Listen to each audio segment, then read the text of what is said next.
Emily Grégoire. Welcome to the Liberated Podcast. Hi, Carrie. Thanks for having me. I'm so excited to be here. Thanks for being here. So, Emily, you are the creator of the Rainbow Room in Las Vegas, Nevada. Can you tell us a little bit more about what that is?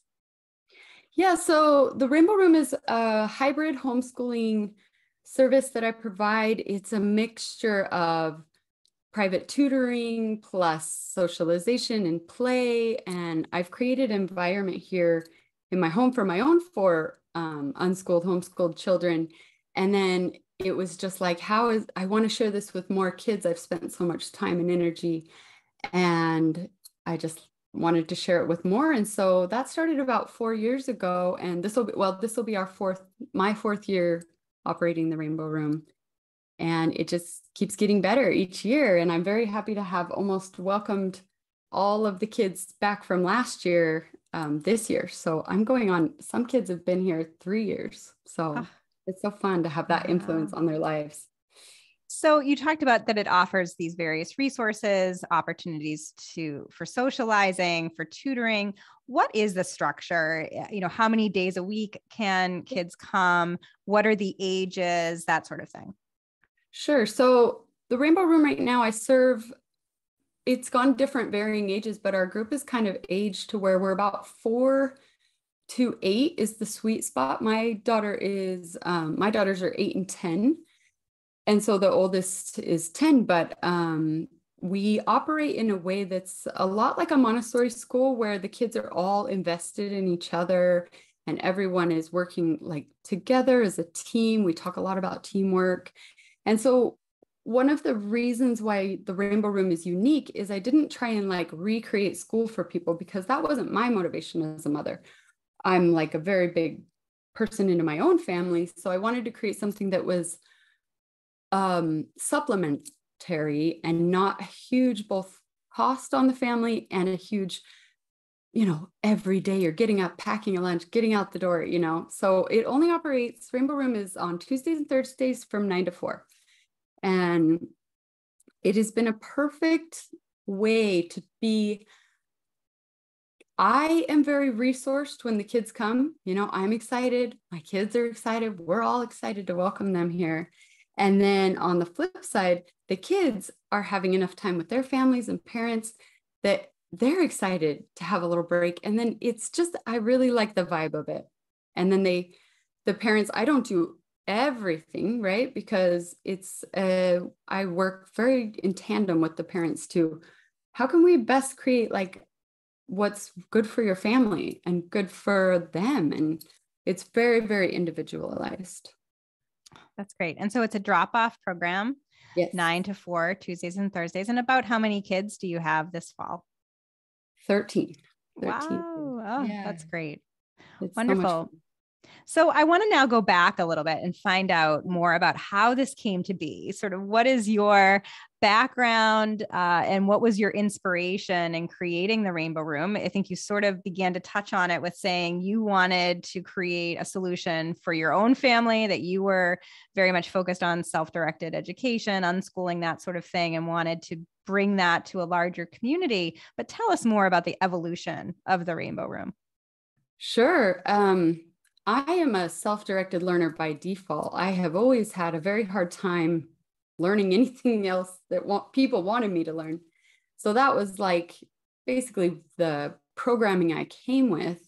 And that went through college. And I was the person that found the way that you could create a major out of just kind of picking your own eclectic stuff. And so that's how I graduated from Idaho State. And I had a background in early childhood development. I'm the oldest of 6. I've always loved family and children. And so then when we had our children, when we started thinking about having children, my husband is a chef. And so that's a really demanding career as far as hours, and like to put a school schedule and a chef schedule together was just never going to work. So that really, really got me thinking outside of the box of like, how are we going to do this once that big deadline comes? So I read all the books, and really just started massaging this idea. And then my children started coming, and I was like so blown away by how amazing motherhood is. I had come from kind of the cynical thing that women are taught of, that like motherhood is drudgery, motherhood is a hassle, motherhood is like something you have to battle against. And so I was very prepared for that. I had very low expectations of motherhood. And then I was like, why are we all complaining about this? This is the answer I've been looking for my whole life. They're just enriching my life so much. And then, so when that deadline started to come, I really just felt compelled to create something that would be the ideal environment of like, I can school my children. I'm not really worried about the education side. What I can't produce for them is peers and friends and reliable play dates and things like that. And originally, I would try and set up all these play dates and co-ops, and I tried to do all that kind of stuff, but it was so unreliable. And sometimes we would want to go, but then people wouldn't show up, or, you know, it was too all over the place. So I wanted something that it was like, this is happening. You can count on it. Your same friends will be there. And that's how it kind of evolved. And then I'm not as on the side of like I think the free learning is a spectrum. I try and make it right about in the middle, where I do traditional subjects.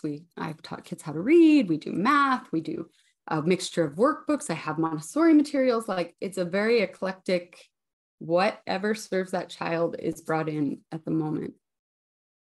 And that's how it came about. I love that. And how old are your children now, Emily? So I have 10, 8, 6, and 4. She turned 4 yesterday. Oh, that's great. Such great ages. Oh, So, you know, I wonder, you talk about, you tried play dates and organizing those and trying to get involved with homeschool co-ops, but it sounds like creating the Rainbow Room provided a consistency that you didn't find in some of these more informal arrangements. And why do you think that is? I mean, what is the difference between something like the Rainbow Room that you're offering and a homeschool co-op? Well, I think as a parent, I get the idea that people do. I love my children, but it doesn't mean that I don't love my children to want a break. And so we had tried things over the years that were like a drop-off program. I was influenced by a very lovely teacher who passed during COVID from cancer, but she had created Wildflowers, which was a big influence on me, where my children went, my 2 oldest went 2.5 hours Tuesdays and Thursdays. And that was nice, but it wasn't enough. You know, by the time you drop them off and then pick them back up, you're just like, what did you really get to do? And I had my other 2 young children.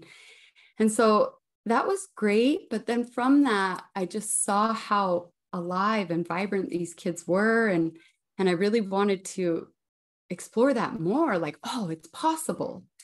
And I'm really someone who's turned on by possibilities. And so like, I really just kept scratching at that itch of like, what could we do? What could we do? What could we do? And each year it's been kind of an evolution. You know, I used to offer like maybe just the half day and the half day. And then it just became too much of that juggling was difficult. So I kind of just said, you know, it's got to be this. And if it fits for your family, then that's great. And it has. We've been really successful with it. I'm really proud of this 4th year, especially. We're just off and running and it's going really well. Oh, congratulations. You know, I also know that you are on the advisory board for MicroschoolingNV, and we talked to Don and Ashley Soifer a couple of months ago, who run MicroschoolingNV and have recently launched the National Microschooling Center to have an even larger splash in the microschooling world, providing resources and support for people who want to create or expand microschools. Can you tell us a little bit about how you got involved with MicroschoolinNV? Obviously, you're located in Nevada, a lot of exciting things happening there, but tell us a little bit about that story. Yeah, Dawn and Ashley, what a great resource and how fun. They are a force. And I'm really excited about the National Microschooling Center that they've opened here, and all the kind of hopefully attention it will bring to this new movement.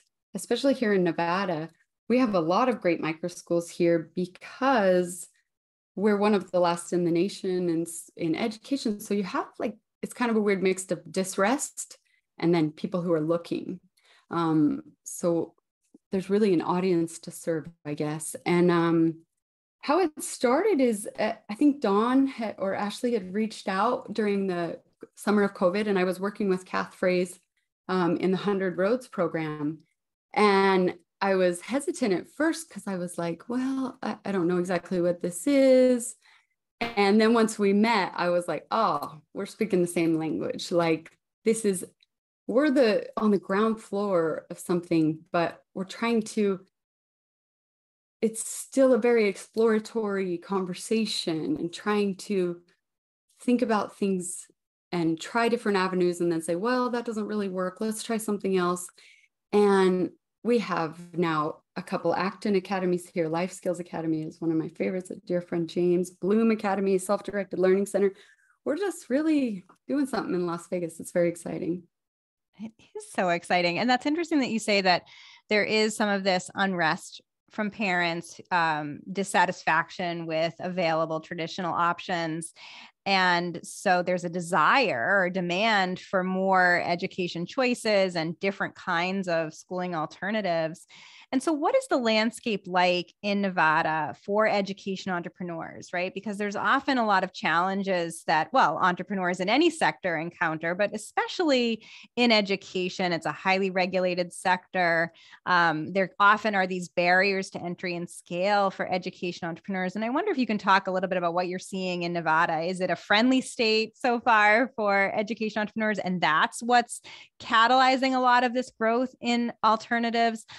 What is your sense of entrepreneurship and the support there for that? Yeah, great question. Nevada has some things going for it in that our homeschooling laws are very open and very hands-off. So what we have going for us is that people register as homeschoolers, and then we're kind of like, okay, your child is yours. And from there, the issue is very much zoning. And I was listening to you with Michael Horn, and I totally agree with the zoning issue that you mentioned. Of so many places are so funny with kids, they're like, oh, kids can't do it because of some sort of perceived liability or noise complaints or something, to where your options for expanding or creating what you would think of is just really not as accessible as you'd want it to be. And then I see what happens with a lot of people is that, it's cost prohibitive because it's so expensive to rent a place that then you start having to charge your parents so much.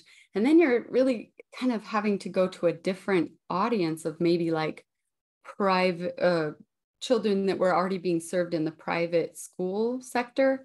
And then they're coming back to like a microschool, where I'd like to go. My audience that I serve is more like homeschoolers that are looking for a supplementary kind of weekly thing. And so I think it's great because that's some of the other people I mentioned. Some people offer 5-day-a-week programs, mine is 2-day. Bloom is mix and match. There's becoming to be options so that the parents can be consumers, as you and Michael talked about. And I think that's really the answer, is for parents to kind of take this on as like, okay, what would I choose if I took away this traditional view of school and what it can mean for our family and our lives? And I really had 10 options that I could look at and think about, and what does this provide and what is the benefits here? That would be a dream come true. But yeah, there are some barriers with legalities that we're working on hard with Nevada. We have Senator Scott Hammond is a big proponent of school choice here in Nevada. I look to Arizona. That would be a really cool model here. But as I also understand the homeschooling parental aspect, I am wary and aware of the issues that can come up when you start asking government to give you permission to exist, I guess. So I'm aware of both sides of it. Right. That's really interesting. We had Ben and Tammy, who are the founders of the Village Electric in New Jersey, on the podcast recently, and they were talking about how in New Jersey, homeschooling laws are also wide open and free. And that's also catalyzed a lot of education entrepreneurship in that state. Sounds like that's similar to you in Nevada. And there's always concern among homeschoolers, rightfully so, worried about increased regulation or government encroachment. So we always have to be mindful of that. And certainly there's implications there with school choice. So I'm curious about your thoughts on the intersection of school choice and education entrepreneurship. I mean, is that something that you see as beneficial in Nevada and elsewhere in terms of increasing access to some of these schooling alternatives while also being mindful of the potential for regulatory encroachment? Yeah, one of the things that really started my journey, or it really was like a explosion of ideas, was about 5 years ago. I don't know all the details because they've kind of pulled it away from the internet and everything, but Nevada was going to give each child $5,000 to use towards an alternative educational path. And I thought, oh, boom, here we go. Because there's so many people just like me who are wanting to do this. And then if you have this 5,000 credit, you can then take and shop around and say, well, is it Rainbow Room? Is it, the Bloom Academy? Is it Life Skills? And you go around to each one. That you can imagine, and I can imagine what a hotbed of innovation that would be for edupreneurs. That word is a hard one, but it would just light up anybody that's like me, who's like, yes, let's do this. I've been thinking about this. Let's get something. If there was a promise of that and you didn't have to really do the work of convincing people to go from a free system to a paid system, that's really a huge barrier for entry, in that, as idealistic as people can be, sometimes it's just not realistic for their lives. And if they had something like that, like a school credit. But anyways, that got shut down like by Nevada, I guess, at the higher level. And so that was sad to see, but it really did make me think of like, oh, but then so-and-so and so-and-so and so-and-so and so, we can all come together. So, but I still dream of that. Like with all the conversations that are taking place now, I see the possibility 5-10 years. I think that will be, once it's gone through all this, conversation, that will just emerge as a good model to serve individual learners. Right. And give so many more families the choice, the access to programs like the Rainbow Room and all of these other alternatives and innovative models that are sprouting that right now families don't have access to. And that $5,000 could be, an enormous game changer for families in really having the capacity to explore something different for their children. So, along those lines, Emily, I wonder what you see as the future of education, say over the next 5 or 10 years in Nevada and elsewhere. Do you see that this sector of alternative learning models is going to continue to grow? I mean, we obviously saw so much growth over the past couple of years of education disruption. There's some people who will say, well, it was just a blip during COVID, but it'll subside and everyone will go back to the traditional model in the coming years. Do you think that's true? Or do you see this as really just the beginning of something quite extraordinary? I think it's the beginning, because I was just saying yesterday, I was talking with some of the parents. We go to a park date on Tuesdays, and we were talking, and somebody mentioned something else that's popped up, and then I heard from somebody else something else. And just having my finger on the pulse of Nevada, I used to know all the I used to know the 10 things that existed. And now I can't keep track. Every day it's like something else that comes up that I'm like, oh, I haven't heard about that one.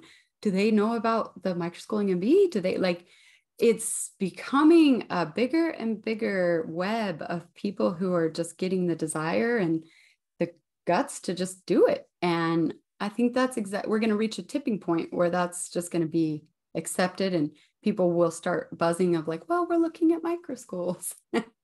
And people will be like, yeah, we did that too. It will become a talking point. And that's where we're at in Nevada. I really do see that. I mean, maybe I'm biased because I remember Dawn had said something like, well, only 10% of Nevada is even served by charter schools, or something to, don't quote me on that number, but I was like, wow.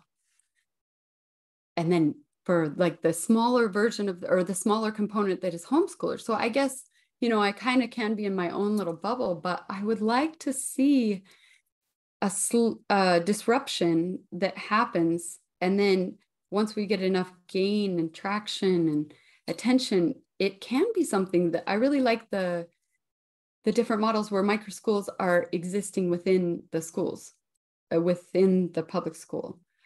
Why couldn't we create more things like that and eventually switch over to why couldn't the local school be this center of commerce where you as parents are walking down the line of that already a building built for children, built with the safety codes, and you're going into this classroom and that classroom and you're doing the right fit for your child based on their personality, their interests, the teachers, like, you know, feeling and interests. That would be so cool as a parent. I just can only imagine how excited I would be for that, for each of my children who all have different personalities and different needs and different everything.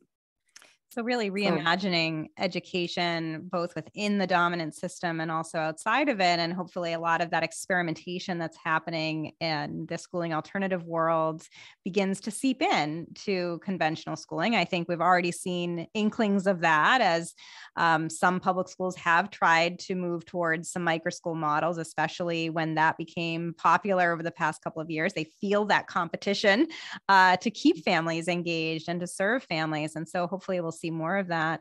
And you mentioned Nevada as being, again, a real incubator and accelerator of these kinds of alternative models to the point where you can't even keep track of them. And I imagine that also creates some network effects where when there's a concentration of microschools and emerging learning models, it creates increasing momentum for more education entrepreneurs to enter that market, then more demand, more buzz by parents to explore some of these options.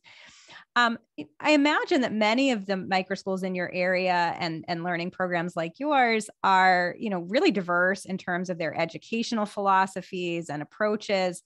But what do you see are maybe some of the commonalities among the education entrepreneurs, people like you who are launching these programs? What are some of the similar qualities you all share? Oh, great.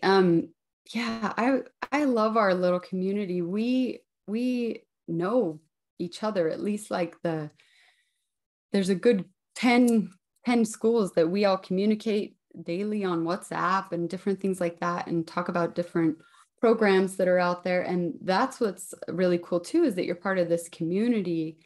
And then we are able to say when a family approaches us and it's like, oh, you're in that side of town and this is what you're looking for. Hey, I've got a solution for you. It's maybe not me, but over here. And so we're practicing that already interconnected kind of communal serving of the families of Las Vegas and trying to give them options.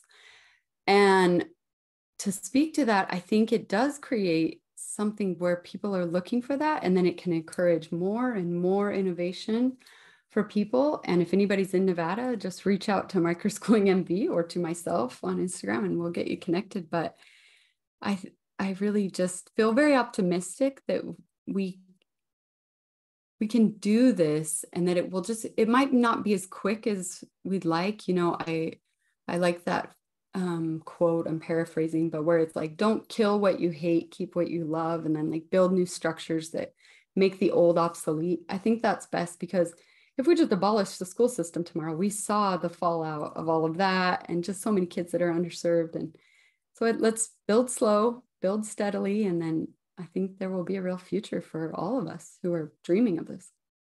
And is that the sense you get from your colleagues too, from the education entrepreneurs around you? It's this serving the community, building slow and steadily, you know, anything else that's kind of characteristics that you all share, even though you're probably quite different in terms, again, of your educational approaches?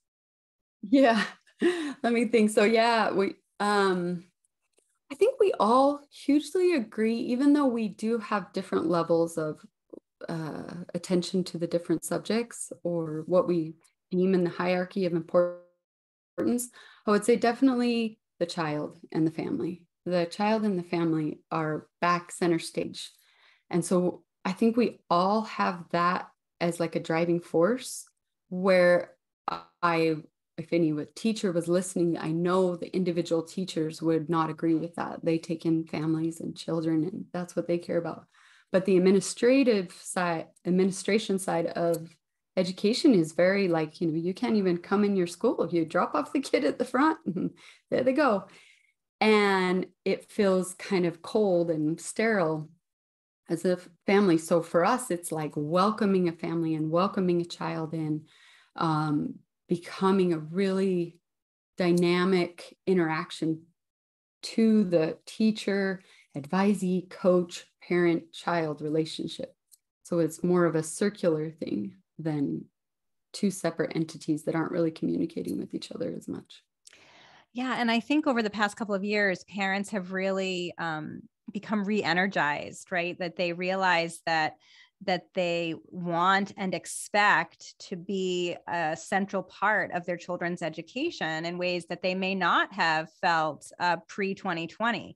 And so I think that's also why this microschooling movement and similar learning models are becoming so popular, because like you said, they put family and children at the center, not on the margins. And that's really where parents want the attention to be. So I think that's a big piece of why there's so much success and ongoing and increased interest in alternative education and schooling alternatives.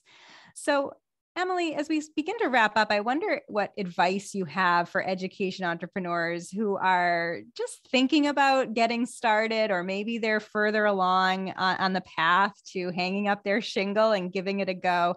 What advice do you have for someone starting off in launching a new learning organization? Great question. I think it's like any sort of entrepreneurial project, you just have to get started. And it's going to be rough. The first go at it is not going to be perfect. Perfection is the enemy of good, or whatever that phrase is. If your heart is in this, I would say, if you did a survey of my parents, it's not as much the exact way I describe things, or is my contract like this or that. It's more just the energy I bring to the project, like how much I care. And I know that there are others like me that care just as much. And so I would say that's the number one ingredient.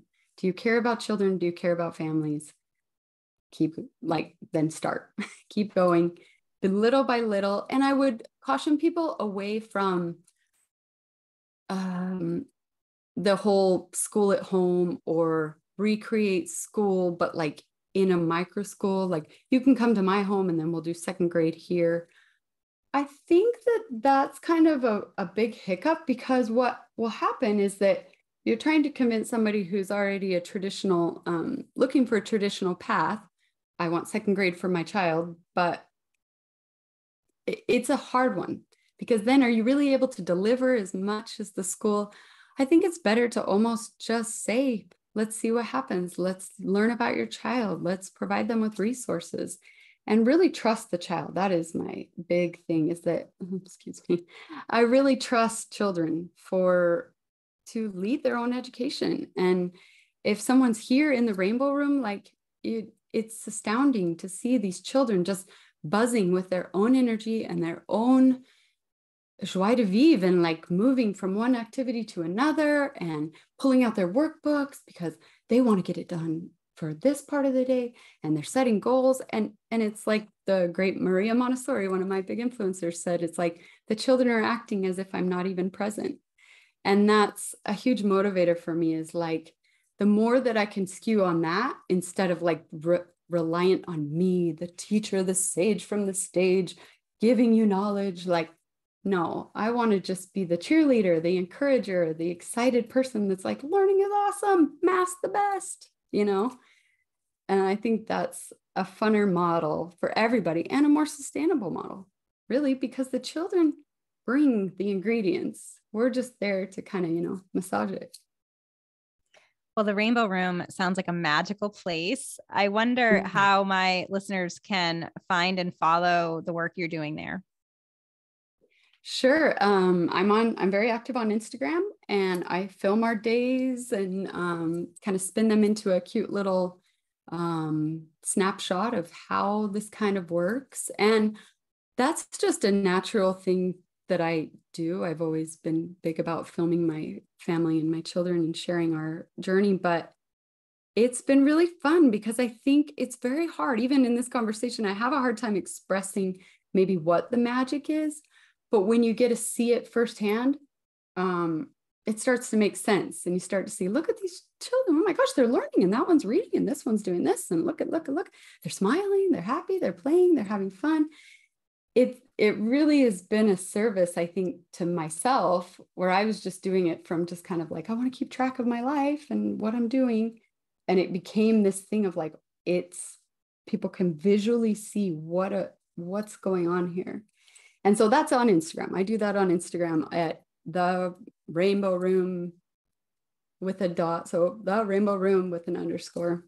And yeah, follow along there for the stuff. I have my own links over there of different things I'm writing or curating, but mainly just giving it to these kids each day with, bringing the fun energy and trying to just influence their life. I mean, like I said, it's exciting to be someone that kids will think back and be like, yeah, what was that lady that we went to her house? She had all the rainbows. She was cool. That's my biggest motivator, is just being a cool memory for these kids and something that was a positive spark in their childhood. I love it. Emily Grégoire, thank you again for being on the Liberated podcast. Well, thank you so much, Carrie, for having me. I really appreciate it. It was so much fun.